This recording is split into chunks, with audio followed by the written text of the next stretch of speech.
Tali raw ang kamay ng Social Security System sa dagdag na 1% increase sa premium contribution ng ahensya ngayong taon.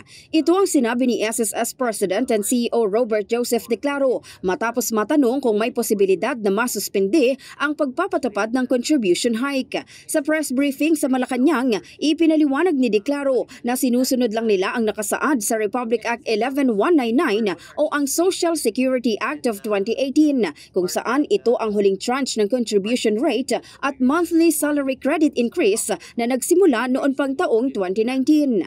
Mas marami ang maapektuhan kung isuspend natin itong increase na to.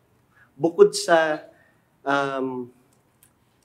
opportunity ng SSS na makatulong during times of calamity, last year we gave out around 9.8 billion in loans for calamity-stricken areas. Karina and I think Christine, madami ho kaming natulungan, about 500,000 members.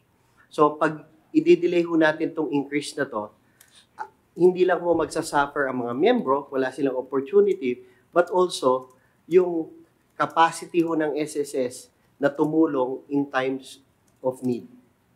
Binanggit naman ni Declaro ang mga short and long-term benefits na makukuha sa contribution hike. Kabilang dito ang pagtaas ng monthly salary credit sa lower scale mula 4,000 patungong 5,000 pesos at 30 to 35,000 sa higher scale. Meron rin karagdagang 400 pesos kada buwan sa pensyon ng mga pensioner. One benefit ng SSS is kapag nagkasakit ho ang ating mga membro, yung 30 pesos ho na yun, and each member is allowed, I think, 120 days in a calendar year for sickness benefit. So, kung magkasakit ho kayo, halimbawa ng 30 days, so yung 30 pesos na dagdag ho because of this increase, you multiply it by 30 days, 900 pesos ho yun.